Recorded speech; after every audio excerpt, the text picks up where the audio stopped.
ꯌꯥꯝꯗꯤ ꯑꯩꯈꯣꯏ ꯏꯃꯥ ꯏꯆꯥ ꯀꯨꯝꯃꯦ ꯂꯝꯕꯤꯁꯦ ꯈꯔ ꯐꯠꯇꯦ ꯃꯥꯁꯨ ꯑꯗꯩ ꯂꯥꯛꯑꯅꯤ ꯑꯩ ꯊꯧꯔꯒ ꯑꯗꯨꯅꯤ ꯊꯣꯡꯉ ꯂꯥꯡ ꯆꯠꯂꯦ ꯑꯗꯨ ꯃꯌꯥꯝ ꯑꯩ ꯆꯒꯠꯂ ꯆꯣꯛ ꯇꯧꯕ ꯂꯣꯏꯖꯔꯦ ꯁꯤꯗ ꯂꯩꯔꯦ ꯃꯅꯝꯁꯨ ꯅꯨꯡꯁꯤꯔꯦ ꯃꯌꯥꯝ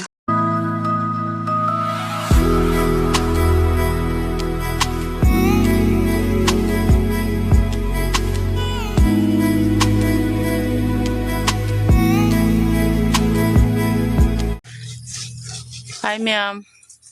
Kasi nungalabod ako sa rakawan. Lumuluwari. Laika kuram na. Aduga. Si ubata dum kanga maniko me. Si theibong si ngasisu amamulam me. Markta budi munna budi ma'am he kreba. Ado theibong si he si ko theibong pambi si ani ne ba ko. Ani si karak si theibong chang na han badagi koi pin dagi dum sandong no pan gi budo. Adun hek pa si satu ko si mathong jadre. Amana karak tai kan na hunari in ko tna. Jadra ba. Huh? Sama mathak su mi am pali si ma'am sina chaw ye bode si chaw bim tani sina si pambi ani theibong ni chap ki mathun chap di si kono se ma'am asima poila ahan madagi palak pada ko hawgalak pada kena taw gi bado akoi du adu pambi ani si karak si mana pan gi bada magi mathun jei chap chap theibong madun chap pe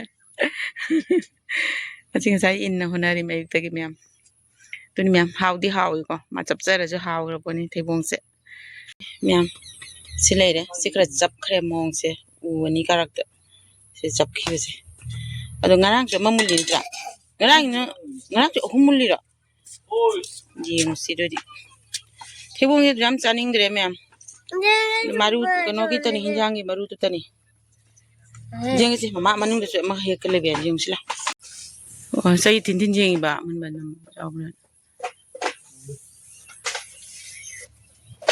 Borisa matamina song ma ju hele napi hingi haraure pana hingi sang ye pisak mata pali kai na to do baduna maru jarom nandra mulera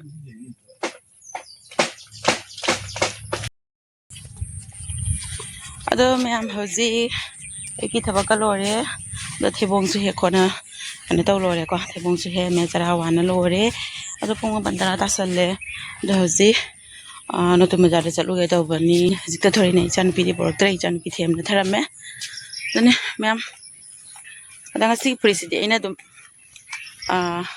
mina launa gi bak namak lore ga khale mo kana taw bodo aduna ai swigli turaga dum lichare Sila sila, kami sa white tahu leirame se, hai terus.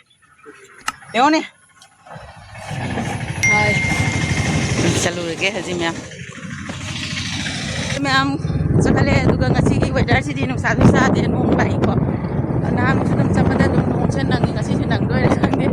Masih bodi, memang bayi rang di leiri. Sudah pagi di kami. Dah bukan apa pada pandai minggu.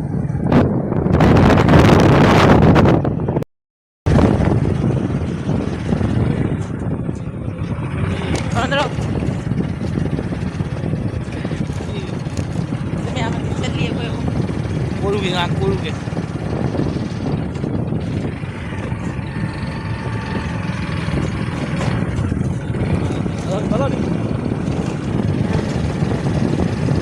Ay, mira, koru ke.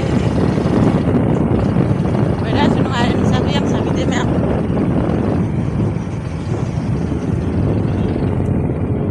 Ma'am ji khoi mai cha kum me lambi je khara phatte ma so ni la ani ai thoraga tani ponga lang challe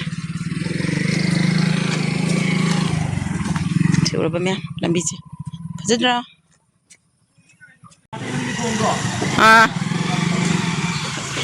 wa ga je haidara te yong thong ji se ma'am ising chawri la sibo chawri ro Ma'am ising ni chawri tu ni kuye tu ni na lang taw da ba ha sekarang dia kon kami lagi tapi orang kiri sih bang kita dah tu cuma na kaya dori kaya hidon adan kapsi ini minggu sudah so kumdare mai cha ambi se rama thong sa dre luppe uraba ai mate ka wali Sakumna lae. Ngasi nungsa weather se nungdi nungaire myam chappa khotpada. Yawles yare nungsu chudabanina. Tawju amakat oima makalambi se uraba. Kedawre.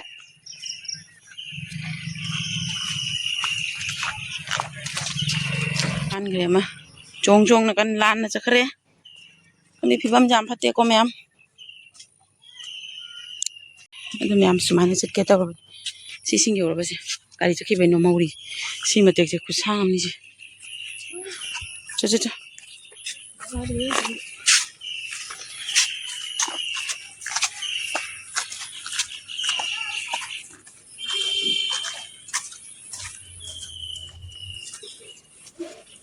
Myam haji landore ko ising landor haji. Chakhale gari tong khale. Se.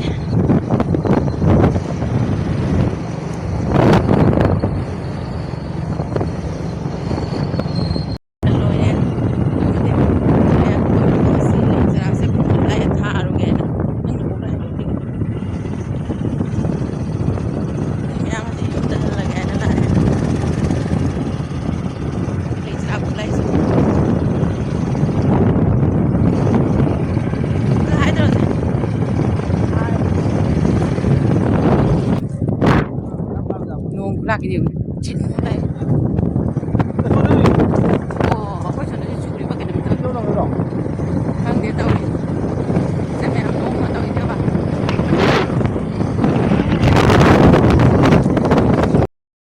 Saya mesti nong lagi nak kan. Saya lihat ujung jauh nak. Tapi itu jelas. Nong lagi serba mea. Oh, sudah.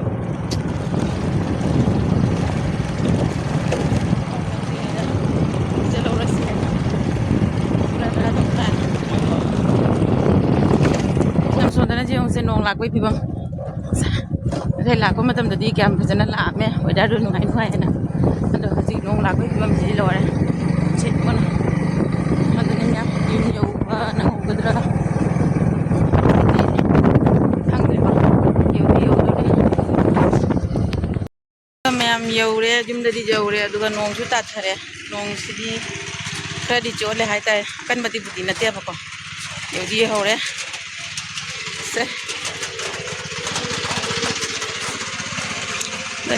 Nong hai là nong chút thare myam rồi myam mà hết zoom đây dầu rồi cái hạt cái nó tao rồi tụi cái nong sẽ zoom dầu baka nong sẽ kan tát thare baka xin myam xin ada si pambi xin ko myam ako gi chapon pambi nya ba mapan sa ba hubale se mapan se ura ba myam tu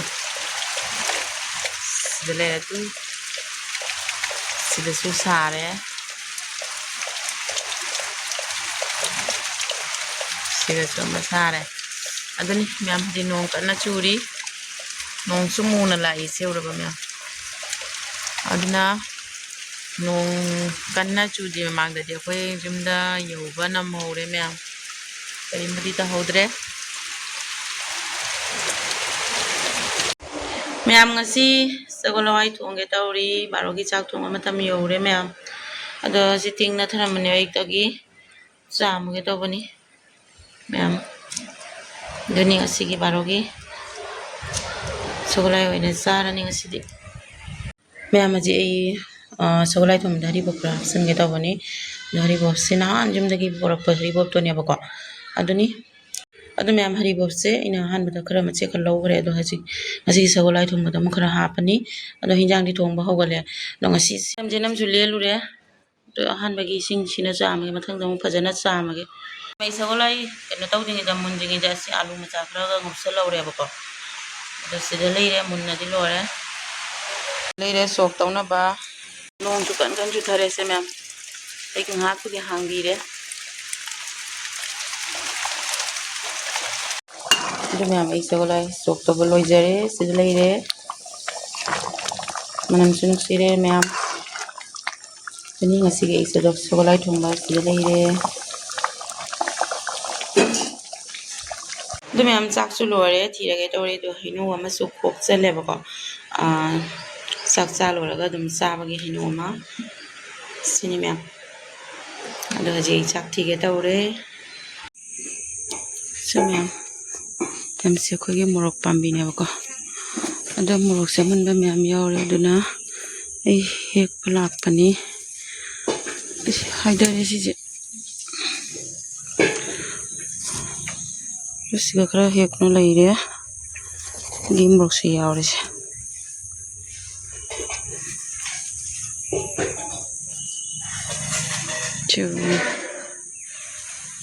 ꯇꯤꯟꯅ ꯑꯣꯏꯅ ꯇꯧꯋꯦꯅ ꯁꯨꯅꯨ ꯆꯥꯏꯔꯤꯕ ꯄꯥꯝꯕꯤꯁꯦꯀꯣ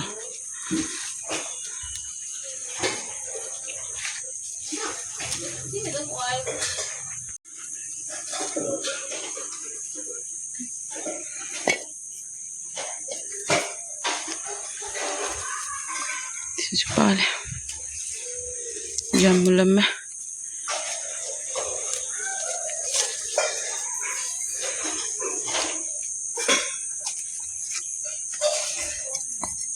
ꯊꯝꯃꯦ ꯃꯣꯔꯣꯛ ꯌꯥꯝ ꯃꯨꯜꯂꯝꯃꯦ ꯃꯌꯥꯝ ꯑꯗꯣ ꯑꯩ ꯍꯦꯛꯄ ꯂꯥꯛꯄꯅꯦ ꯑꯗꯣ ꯘꯤ ꯃꯣꯔꯣꯛꯁꯨ ꯑꯃꯨꯟꯕ ꯃꯌꯥꯝ ꯌꯥꯎꯔꯝꯃꯦ ꯑꯗꯨꯅ ꯍꯦꯛꯆꯜꯂꯦ ꯁꯤꯗꯁꯨ ꯑꯃ ꯂꯩꯔꯦ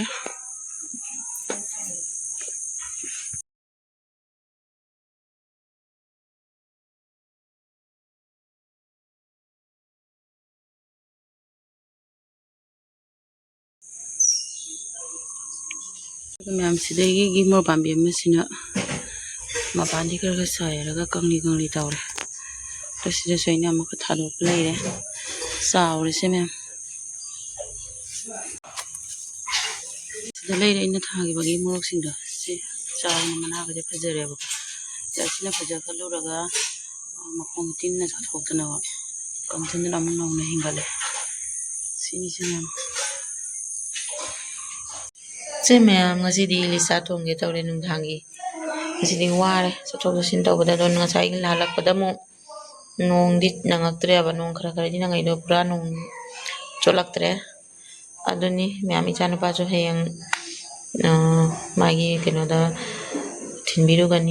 ꯊꯤꯟꯕꯤꯔꯨꯔꯅꯦꯕꯀꯣ ꯑꯗꯣ ꯉꯁꯤꯗꯤ ꯉꯥ ꯊꯣꯡꯒꯦ ꯇꯧꯔꯤ ꯅꯨꯡꯁꯨ ꯅꯨꯡꯉꯥꯏꯔꯛꯇ꯭ꯔꯦ ꯀꯨꯏꯅ ꯂꯩꯕꯅꯤꯅ ꯑꯗꯨꯅꯤ ꯃꯌꯥꯝ ꯑꯗꯨꯒ ꯁꯦꯝꯅ ꯂꯣꯏꯔꯦ ꯍꯤꯟꯖꯥꯡꯁꯨ ꯁꯤꯗ ꯂꯩꯔꯦ ꯑꯗꯣ ꯍꯧꯖꯤꯛ ꯑꯩ ꯊꯣꯡꯉꯒꯦ ꯇꯧꯔꯦꯀꯣ ꯃꯌꯥꯝ ꯅꯨꯡꯗꯥꯡꯗꯤ ꯉꯁꯤ ꯁꯤ ꯂꯤꯆꯥꯁꯤ ꯑꯣꯏ ꯊꯣꯡꯉꯅꯤ